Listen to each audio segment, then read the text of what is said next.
The wipers on my old Chevy couldn't keep up with the rain. They never could, not since the left one started dragging in September, leaving a smeared arc across the glass that I had to lean sideways to see around. I kept telling myself I'd replace it. I kept not doing it.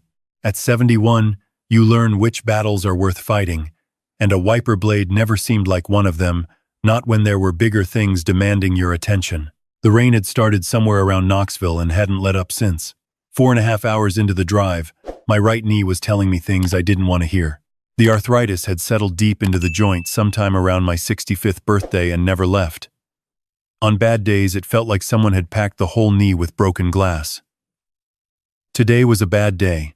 The damp always made it worse, and there was plenty of damp. I shifted in the seat, trying to find a position that hurt a little less, and kept my eyes on the wet highway. Tell me something, have you ever driven a long way in the rain to be with someone you love, hurting the whole time, and told yourself it was worth it? Tell me in the comments. I want to know if I'm alone in that. My son's name is Daniel. He goes by Dan now, has since he turned 30 and decided Daniel was too formal for the tech world he'd moved into. He lives in a suburb outside Charlotte, in a house with a 3-car garage and a kitchen that gets photographed for Instagram. He married a woman named Melissa 6 years ago. Melissa is the kind of woman who notices what brand of shoes you're wearing before she notices your face. They have a daughter. Her name is Sophie, and she is 4 years old, and she is the reason I got in that truck. I want you to understand something about Sophie before I go any further. She is the kind of child who runs at you with her whole body. No hesitation, arms already open before she's close enough to reach you. She still calls me Pop Pop, even though Melissa has been trying to transition her to grandfather for the past year, saying it sounds more distinguished. Sophie doesn't care about distinguished. She cares about Pop Pop. The birthday party was Dan's idea. He called me 3 weeks before and told me they were throwing a big 40th for Melissa, renting out a private room at a restaurant called Harlow's, inviting about 60 people, catered dinner, the whole production. He said Sophie had been asking about me. He said it would mean a lot if I made the drive. I said I'd be there. I didn't tell him about my knee. I didn't tell him that my truck's heater had been blowing lukewarm at best since October, or that the left wiper dragged. Those were my problems, not his. A father doesn't call his son to list his inconveniences. What I also didn't tell him, what I hadn't told anyone, was that 3 months earlier, a company I'd invested in quietly back in 2009 had been acquired. The settlement had landed in my account with a number of zeros I still had to count twice to believe. $214 million. I'd put in $40,000 back when the founder was pitching out of a converted garage, and nobody thought it would amount to anything. I'd believed in the man. Turns out believing in the right person at the right time is worth something. I still lived in the same house in Greenville, Tennessee. Still drove the same truck. Still wore the same canvas jacket I'd had for 11 years. I'd talked to my attorney, a man named Gerald Pruitt who'd handled my affairs for 2 decades, and we'd spent those 3 months making quiet decisions about what to do with the money. Gerald is the kind of lawyer who doesn't get excited. He gets methodical. That suited me fine. I pulled off the highway to stretch my knee somewhere south of Statesville. The rain eased to a drizzle while I stood next to the truck, one hand on the door, working my leg back and forth until the grinding sensation softened to something manageable. An 18-wheeler went past and sent a sheet of water across the parking lot. I watched it settle and got back in. I was wearing my good canvas jacket and clean boots, which was as dressed up as I got for most occasions. I had a card in my breast pocket, a birthday card for Melissa with a check inside. $50,000. Not because I particularly felt warmth for Melissa, but because she was Daniel's wife, and Daniel was my son, and family means you show up and you're generous, even when it costs you something. I found the restaurant without trouble. Harlow's had a valet stand out front with 2 young men in black vests standing under an awning, looking miserable in the rain. I pulled up, and one of them opened my door before I'd fully stopped. He looked at the truck, a 2008 Silverado with a dent in the rear quarter panel, with the careful neutrality of someone trained not to react. I tipped him $10 and told him to keep it close. The hostess inside checked my name against a list and led me toward the private room in the back. I could already hear the party, the specific volume of 60 people who have had 2 drinks and are working on a third. Someone had rented a photo booth. There were white balloons and what looked like a custom neon sign above the entrance to the room, spelling out Melissa at 40 inches pink cursive.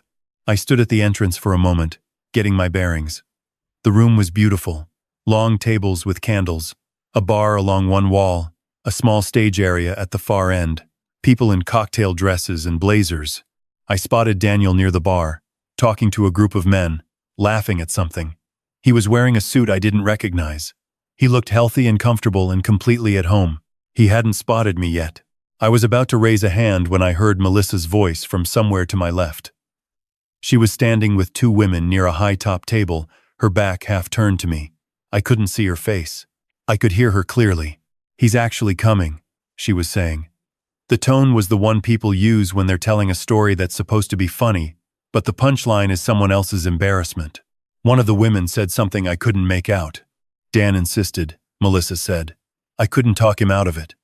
But I made Dan promise to keep him away from the Hargrove group. Can you imagine? Showing up in that truck, wearing that jacket he's had since the Clinton administration." She laughed. The two women laughed with her.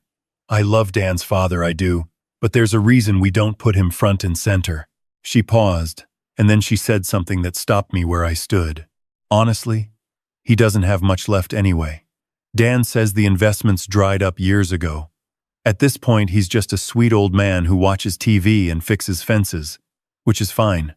It's just, don't seat him next to anyone important." I stood there for a moment with the noise of the party all around me and that sentence sitting in my chest. He doesn't have much left anyway. I thought about the 4.5 hours in the rain. I thought about my knee. I thought about the $50,000 check in my breast pocket. Then I straightened my canvas jacket, put a calm expression on my face, and walked into the room. Daniel saw me almost immediately. His face opened up genuine warmth. I'll give him that. He crossed the room and hugged me, and the hug was real. Whatever Melissa thought, my son was glad to see me. "You made it," he said. "How was the drive?" "Wet," I said. He laughed and clapped me on the shoulder. "Come on, let me get you a drink. You want to find Sophie first?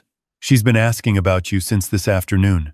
Sophie was at a smaller table near the back with a teenage cousin keeping an eye on her. The moment she saw me, she was out of her chair.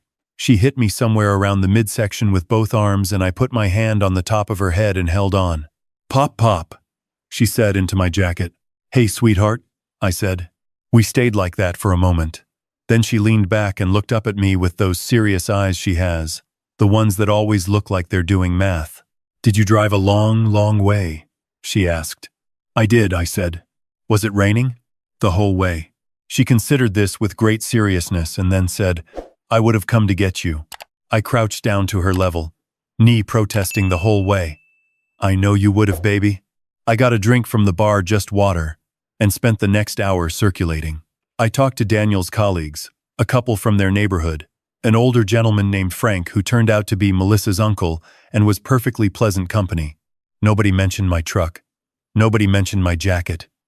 Most people were too involved in their own conversations to look closely at mine. Melissa found me around 7 o'clock. She was gracious. She hugged me, told me it meant so much that I'd made the drive, said Daniel had been so happy when I confirmed I was coming.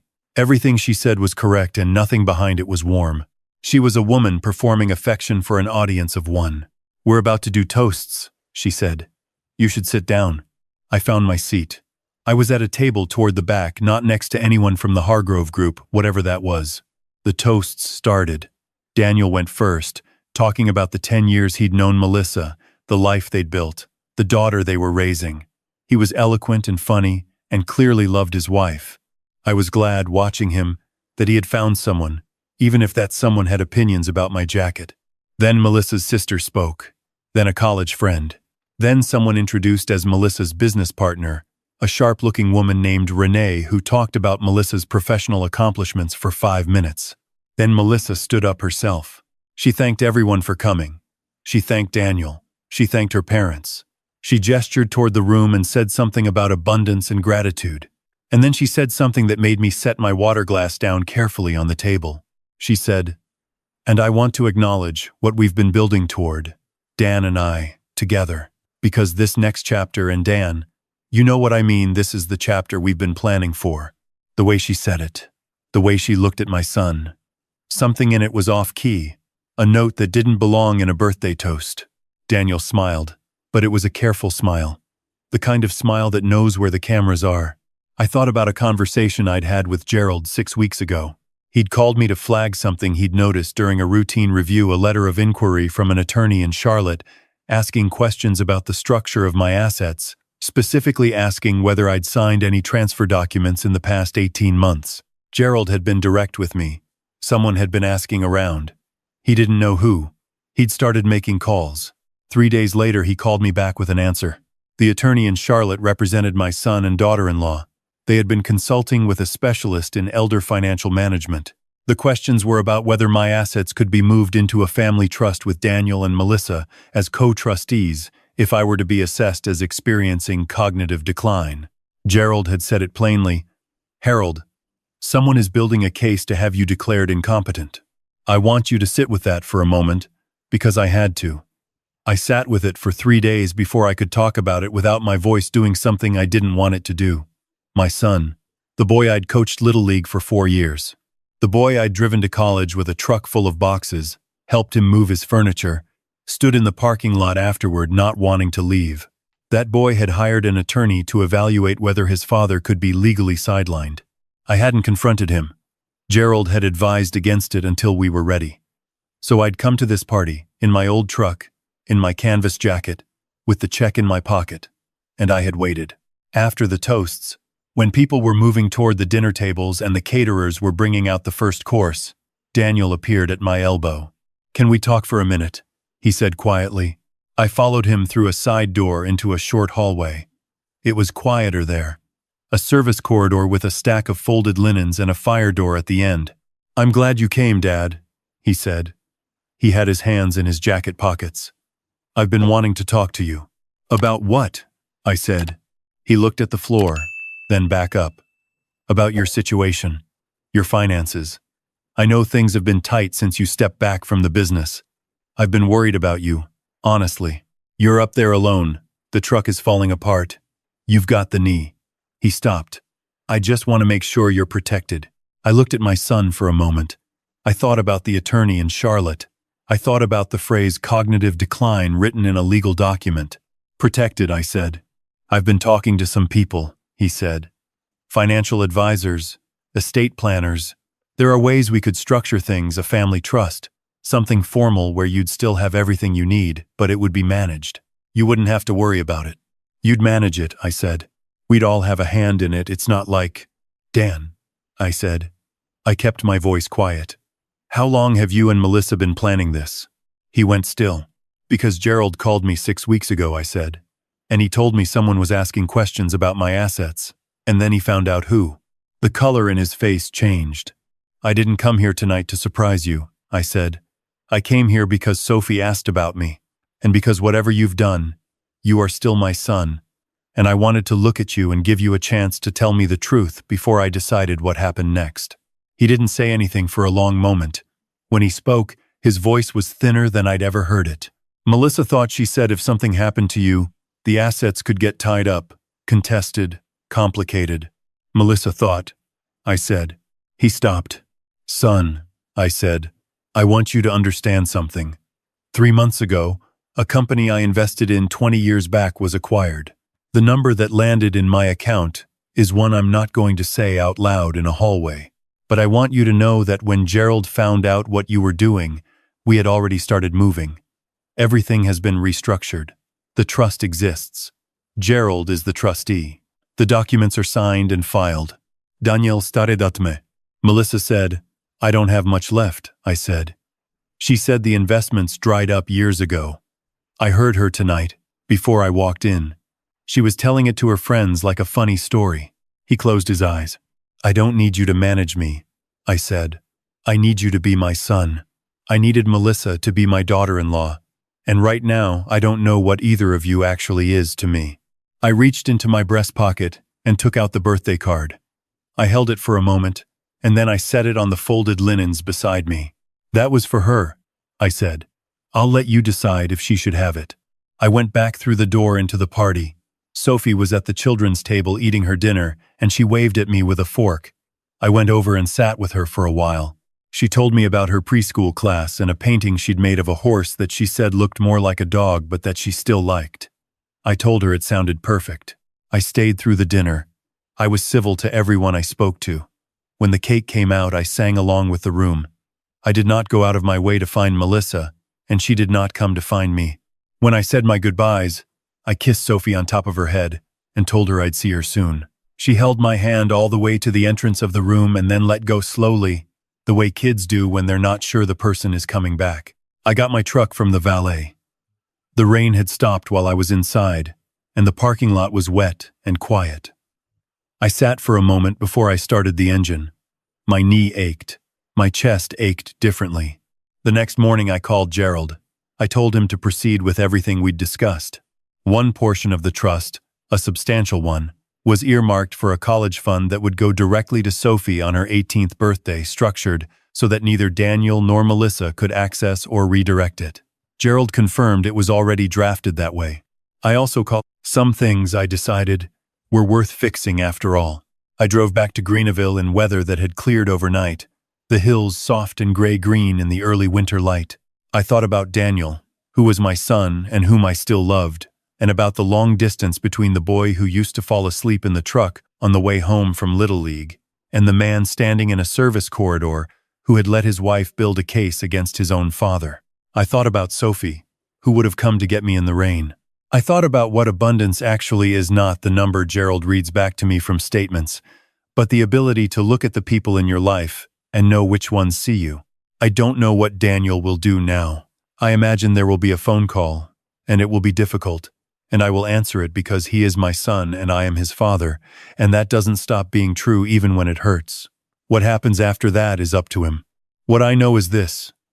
I drove 4.5 hours in the rain with a bad knee and a truck with a dragging wiper, and I walked into that room with $50,000 in my pocket for a woman who was telling her friends I had nothing left. I sat at the table they put me at, away from the important people, and I sang happy birthday, and I held my granddaughter's hand. And when the moment came, I spoke quietly, without anger, in a hallway with a stack of folded linens. I've been told that's not much of a confrontation. Maybe not. But I'm 71 years old. I've learned that the loudest thing you can say to someone who underestimated you is simply to let them find out they were wrong. Sophie is going to college. That's already done. Whatever else falls apart or holds together, that part is settled, and no one can touch it. That's enough for me. For now, that's enough.